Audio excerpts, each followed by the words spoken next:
Hello student, my self Abhishek Kumar Gupta.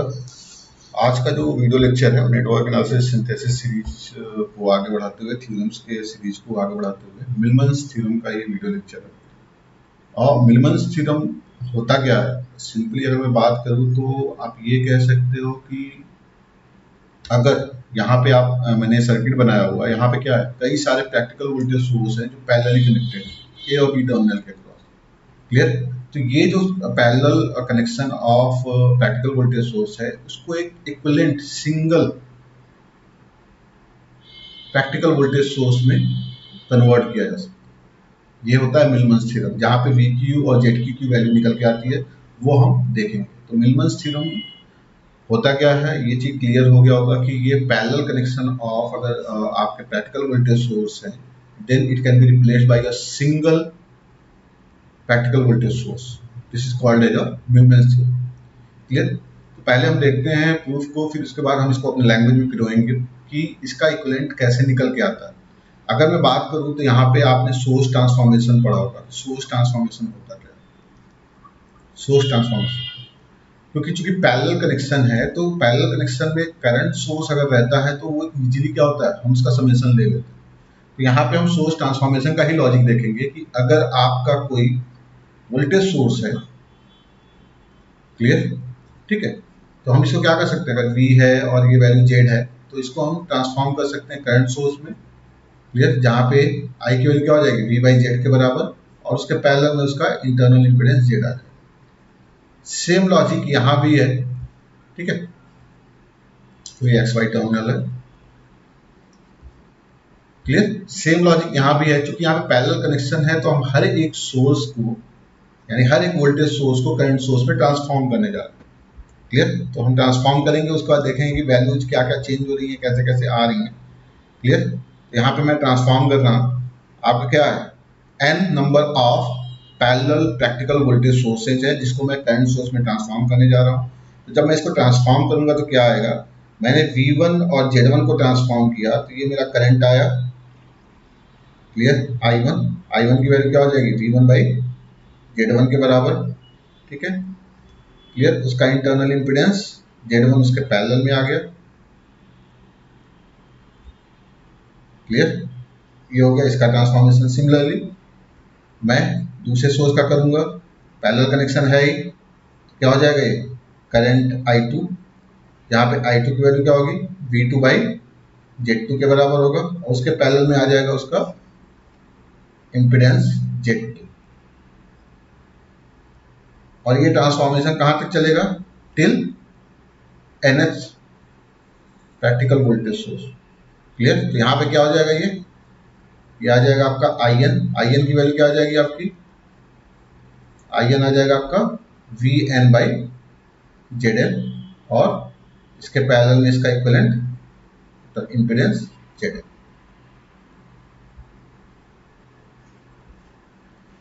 ये आपका होगा टर्मिनल ए। मैंने कुछ नहीं किया, मैंने सिंपली इस प्रैक्टिकल वोल्टेज सोर्स को सोर्स ट्रांसफॉर्मेशन का लॉजिक लगा के चेंज कर दिया। अब यहाँ पे आप देख सकते हो कि अगर पैरेलल कनेक्शन होते हैं करंट सोर्स के, तो करंट की वैल्यू क्या होती जाती है, जुड़ती जाती है। यानी यहाँ पे अगर नेट करंट में देखूं, तो यहाँ पे मैं कह सकता हूँ कि आपका जो करंट होगा I1 क्या हो जाएगा, अगर मैं नेट करंट देखूं, I1 plus I2 plus I3 plus I4 plus dot dot dot IN के बराबर आ जाएगा। यानी सारे करंट सम हो जाएंगे। ये आपको पता ही है कि अगर दो करंट सोर्स पैरेलल है, क्लियर, ठीक है, I1 इसकी वैल्यू है, इसकी वैल्यू I2 है, तो टोटल करंट आएगा यहाँ पे वो I1 प्लस I2 के बराबर है। सेम लॉजिक यहाँ भी है। तो करंट सब क्या होते जाएंगे, सम होते जाएंगे। यानी I इक्विवेलेंट जो आपको निकल के आएगा, वो क्या निकल के आएगा, I1 plus I2 plus dot dot dot dot IN के बराबर। क्लियर? ठीक है। और चूंकि सारे इंपीडेंसेज क्या है, पैरेलल ही तो है, तो पैरेलल इंपीडेंस के इक्विवेलेंट भी तो निकल के आ जाएगा, जेड इक्विवेलेंट।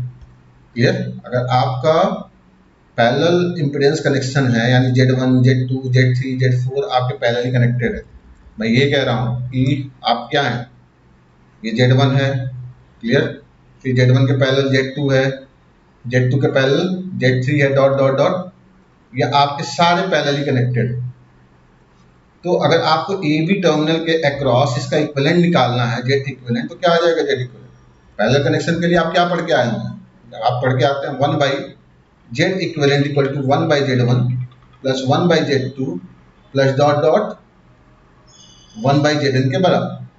तो वही लॉजिक है, यहाँ पे मैंने मान लिया कि जेड इक्विवेलेंट मुझे मिल गया, ये जेड इक्विवेलेंट हो गया। अब क्या कर सकते हैं हम, अब फिर से हम सोर्स ट्रांसफॉर्मेशन करेंगे और इस करंट सोर्स को हम रिप्लेस कर देंगे वोल्टेज सोर्स। क्लियर। यहाँ पे अगर मैं बात करूं आई ई क्यू की, अब यहाँ पे बात ध्यान से देखना मेरी, आई क्यू क्या है, I one plus I two plus dot dot dot I N के बराबर। यानी अगर मैं वोल्टेज के टर्म में लिखूं इसको, तो V one upon Z one plus V two upon Z two plus dot dot dot V N by Z. Clear. ठीक है। आप बचपन से पढ़ते हुए आ रहे हैं कि एडमिटेंस जो होता है वो क्या होता है, इनवर्स ऑफ इम्पिडेंस होता है। तो मैं अब इसको एडमिटेंस के टर्म में लिखने जा रहा हूँ, क्योंकि हम जो प्रूफ पढ़ेंगे ना वो एडमिटेंस के टर्म में ही इसका फॉर्मुलेशन निकल के आएगा, वो बहुत ही आसान आपको लगेगा। तो मैं अगर इसको लिखना चाहूँ एडमिटेंस के टर्म में, तो इसको क्या लिख सकता हूँ, V one 1 by Z one equal to क्या हो जाएगा, Y one plus 1 by Z two equal to क्या हो जाएगा, Y two plus dot dot dot V N into Y N. ये आपका आ गया आई इक्विवेलेंट, आपने आई इक्विवेलेंट निकाल दिया। सिमिलरली आपको पता है 1 बाई जेड इक्विवेलेंट क्या होता है, 1 by Z one plus 1 by Z two plus dot dot, इस तरह का मतलब क्या हो गया, वाई इक्विवेलेंट की वैल्यू क्या आ जाएगी, Y one plus Y two plus dot dot dot Y N के बराबर। यानी वाई इक्विवेलेंट क्या आ गया आपका, Y equivalent is termed as 1 by Z equivalent, और इसकी वैल्यू आ गई आपकी Y one plus Y two plus dot dot dot Y N के बराबर। अब मैं क्या कर रहा हूं, इस करंट सोर्स को ट्रांसफॉर्म कर रहा हूं वोल्टेज सोर्स। ये जो मुझे मिला हुआ है आई इक्विवेलेंट, क्लियर, और ये मेरा जेड इक्विवेलेंट। ठीक है। इस करंट सोर्स को अब मैं ट्रांसफॉर्म कर रहा हूं with the help of source transformation in voltage source. क्या आ जाएगा यहाँ पे, V इक्वल टू क्या आ जाएगा, अगर मैं V की बात करूं यानी V इक्विवेलेंट की बात करूं, V इक्विवेलेंट की वैल्यू क्या आ जाएगी, आई इक्विवेलेंट इंटू जेड इक्विवेलेंट के बराबर। क्लियर। और उसके सीरीज में क्या आ जाएगा, जेड इक्विवेलेंट। क्लियर। और ये आपका आ गया टर्मिनल ए और। तो इस तरह से आपने क्या देखा कि हम इसको क्या कर सकते हैं, एक प्रैक्टिकल, एक सिंगल प्रैक्टिकल वोल्टेज सोर्स से रिप्लेस कर सकते हैं। यही मिलमैन थ्योरम होता है। क्लियर। ठीक है। अब देखो यहाँ पे वैल्यूज की अगर मैं बात करूं, तो V इक्विवेलेंट की वैल्यू क्या आएगी, V इक्विवेलेंट क्या है, आई इक्विवेलेंट इंटू जेड इक्विवेलेंट। आई इक्विवेलेंट की वैल्यू हमारी क्या आई है, V1 Y1 plus V2 Y2 plus dot dot dot Vn Yn के बराबर। क्लियर। ये हमारा आया है आई इक्विवेलेंट। मैं अगर जेड इक्विवेलेंट की बात करूं, तो जेड इक्विवेलेंट को मैं लिख सकता हूं 1 upon I Y equivalent. Clear. कोई इसमें दिक्कत तो है नहीं, क्योंकि Z is the inverse of admittance. मैं क्या देख रहा हूं कि V इक्विवेलेंट का जो फॉर्मूला निकल के आ रहा है वो क्या निकल के आ रहा है, V1 Y1 plus V2 Y2 plus dot dot dot Vn Yn upon Y equivalent. Y equivalent की वैल्यू अगर मैं बताऊं तो क्या आएगा, Y1 plus Y2 plus dot dot dot. Clear. तो यही होता है मिलमैन्स थ्योरम, कि आप सीधे सीधे क्या कर सकते हो, उसको एक प्रैक्टिकल वोल्टेज सोर्स से, सिंगल प्रैक्टिकल वोल्टेज सोर्स से कन्वर्ट कर सकते हो, जहां पे V इक्विवेलेंट की जो वैल्यू होगी वो क्या होगी, V1 Y1 plus V2 Y2 plus V3 Y3 plus dot dot dot Vn Yn के बराबर। और Y मतलब अगर मैं बात करूं यहाँ पे आपके जेड इक्विवेलेंट की वैल्यू क्या होगी, तो जेड इक्विवेलेंट क्या होगा आपका 1 अपॉन वाई इक्विवेलेंट के बराबर। क्लियर। वाई इक्विवेलेंट यानी y1 प्लस y2। इसीलिए आप कभी भी क्वेश्चन को सॉल्व करेंगे ना, तो सबसे पहले आप न्यूमेरिकल में इंपेडेंस वैल्यू की बजाय एडमिटेंस वैल्यू को प्रीफर करेंगे। एडमिटेंस वैल्यू लेंगे, फिर आप न्यूमेरिकल को सॉल्व करना शुरू करेंगे। क्लियर। तो यहाँ पे एक तरह से मोटा मोटी अगर मैं बात करूँ, तो आपका क्या निकल के आ जा रहा है, जेड इक्विवेलेंट की वैल्यू 1 अपॉन वाई इक्विवेलेंट के बराबर, या 1 अपॉन सिग्मा वाई के बराबर, जहां पे के क्या है 1 से लेके n तक है। क्लियर, यानी 1 से लेके n, n का मतलब क्या होगा, n number of practical voltage sources, और आपका क्या हो जाएगा, V इक्विवेलेंट की वैल्यू क्या हो जाएगी, अगर हम सिंपली फार्मूला जनरेट करें तो सिग्मा V के Y के, सिग्मा V के Y के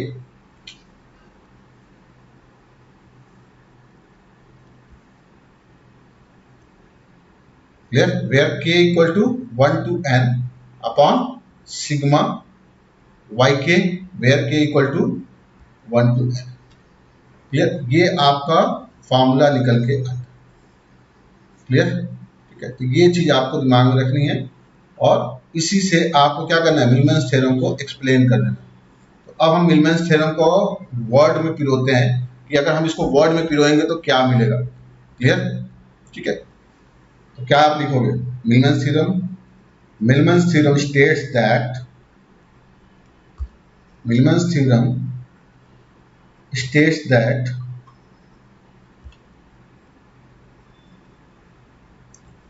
if there is n number of voltage sources with series impedances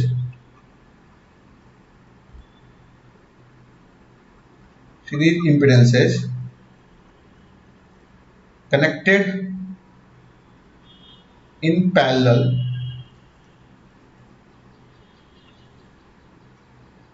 it can be replaced by a single voltage source. It can be replaced by single voltage source with equivalent impedance, equivalent series impedance।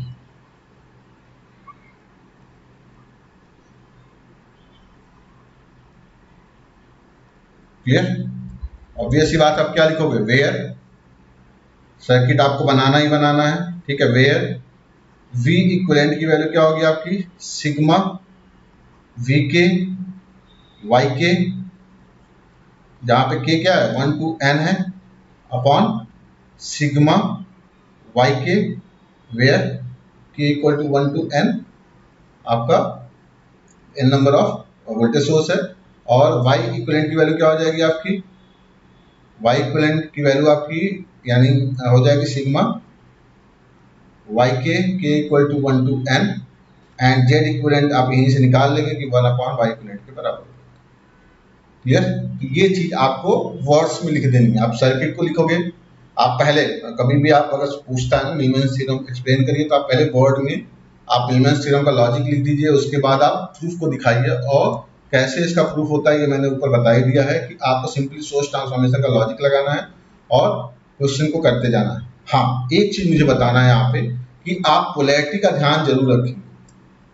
Polarity का ध्यान इसलिए रखना है क्योंकि मान लो जैसे यहाँ पे मैंने सारा पोलैरिटी सेम लिया हुआ, सब जगह मैंने पॉजिटिव पोलैरिटी अपवर्ड ली है, देखो यहाँ अगर मैं बात करूँ यहाँ पे तो सारी पोलैरिटी सेम है।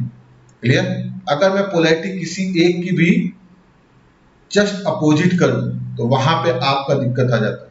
तो इसीलिए ये जो सिग्मा है ना ऊपर वाला वी के इंटू वाई के, इसमें आप अलजेब्रिक सम निकालते हैं, ये जो चीज है ये आपका अलजेब्रिक सम होता है, यानी समेशन विद पोलैरिटी। आपको ध्यान देना है कि वी के की पोलैरिटी क्या है। क्लियर, जैसे मान लो मैं सिंपल सी बात बताता हूँ, जैसे मान लो यही दो सोर्सेस हैं, मान लो एक रेजिस्टेंस ले लिया मैंने, एक ये ले लिया, और यहाँ पे इंडक्टर ले लिया,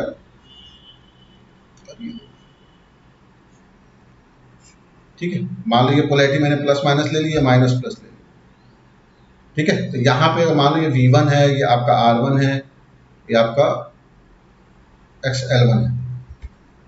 क्लियर, तो इस कंडीशन में अगर ये V2 है तो आपका क्या हो जाएगा, सिग्मा V के Y के अगर आप निकालोगे, क्लियर, तो पोलैरिटी क्या हो रही है, वोल्टेज सोर्स के अपोजिट हो रही है। नहीं, अगर आप इसका सोर्स ट्रांसफॉर्मेशन करोगे तो V1 के लिए जो करंट का डायरेक्शन मिलेगा वो अपवर्ड मिलेगा, V1 बाई R1।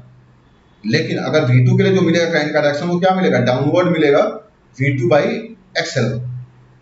तो यहीं से आपको समझ जाना चाहिए कि अब ये क्या हो गया, करंट, दोनों करंट का डायरेक्शन क्या हो गया, एंटी पैरेलल हो गया। तो ऑब्वियस सी बात है जो नेट करंट आएगा वो क्या आएगा, V1 by R minus V2 upon XL1 के बराबर आएगा।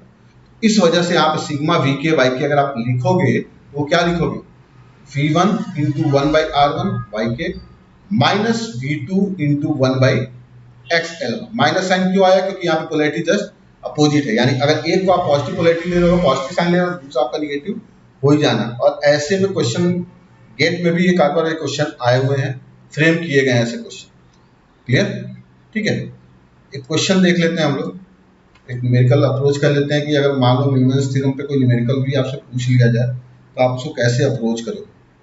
ठीक है, find current flow through load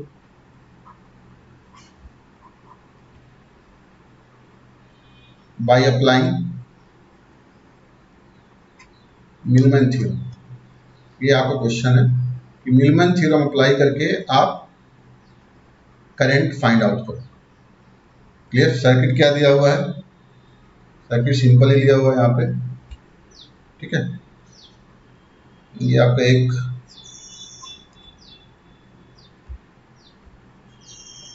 दूसरा सोर्स और ये आपका रेजिस्टेंस। सिंपल सर्किट जानबूझ के लिया है कि आपको बस लॉजिक समझना है कैसे इसको फाइंड आउट करना है। ये आपका लोड है, ये आपका लोड है ZL, जिसकी वैल्यू कितनी है 2 प्लस J2 ओम के बराबर। क्लियर, ये वोल्टेज सारे मैं अज्यूम करके चल रहा हूँ 1 एंगल 0 वोल्ट, 1 एंगल पोलैरिटी इसकी ये दी हुई है 1 angle 0 volt and 1 angle 90 degree. ये आपको ये वोल्टेज दिया हुआ है तीनों का, इसकी वैल्यू दी गई है J ohm, minus J ohm and 1 ohm. तो सबसे पहला काम आपको क्या करना है, सबको मूव वैल्यू में चेंज करना है। आपको क्या करना है, न्यूमैन्स थ्योरम अप्लाई करना है। न्यूमैन्स थ्योरम अप्लाई करने का मतलब क्या हो गया, आपको इक्विवेलेंट वैल्यू निकालनी है और इक्विवेलेंट इंपीडेंस निकालना है कितना आ रहा है। क्लियर, ये निकालने के बाद आपको क्या करना है, लोड को फिर से इसके साथ कनेक्ट कर देना है। ये आपका लोड, ये आपका होगा 2 प्लस J2 और यही लोड करंट की वैल्यू आपको फाइंड आउट करनी। क्लियर, ये IL आपको निकाल देना है। तो ये निकालने के लिए यहाँ पे मिलमैन्स थ्योरम अप्लाई किया गया है, यानी V इक्विवेलेंट की वैल्यू और Z इक्विवेलेंट की वैल्यू आपको फाइंड आउट करनी है।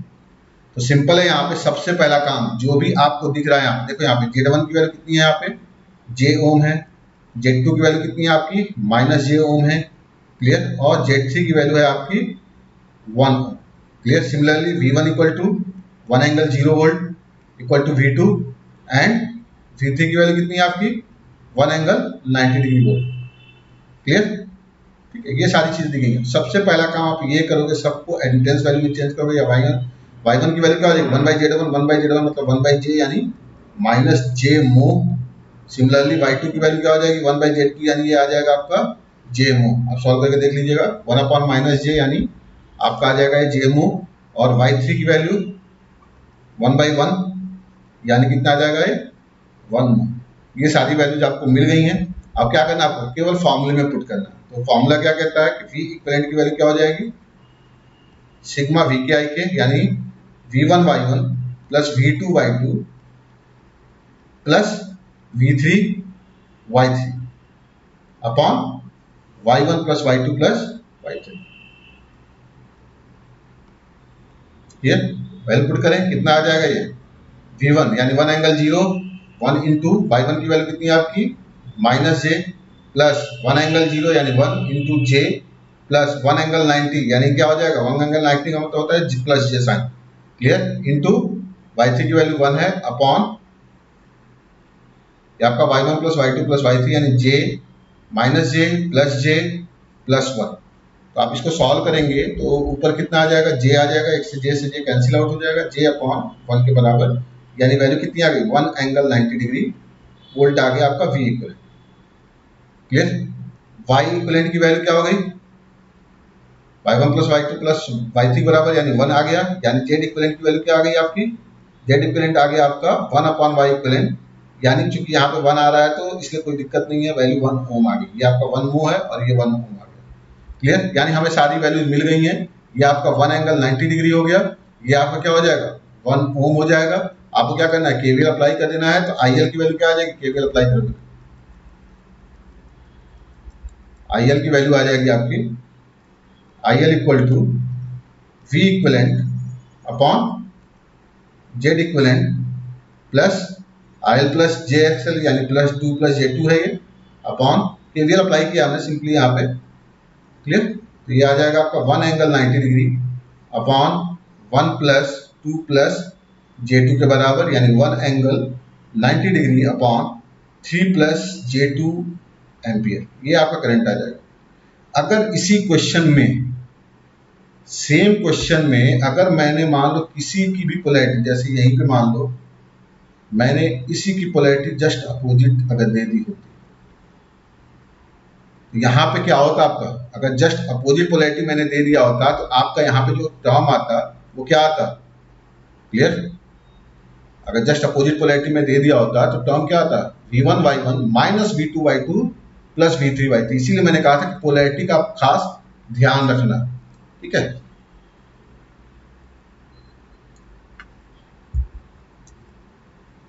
अगर इसको जस्ट मैंने अपोजिट कर दिया होता,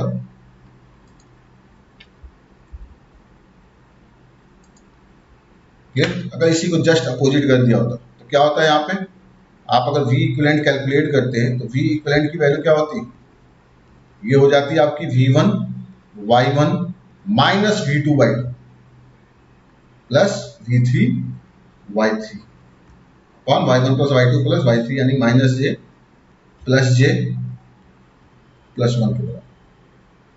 ठीक है? यहाँ पे आपका क्वेश्चन का आंसर बिल्कुल डिफरेंट हो जाता है। V1 की value 1 into minus J minus V2 की value 1 into J plus J into 1 upon 1।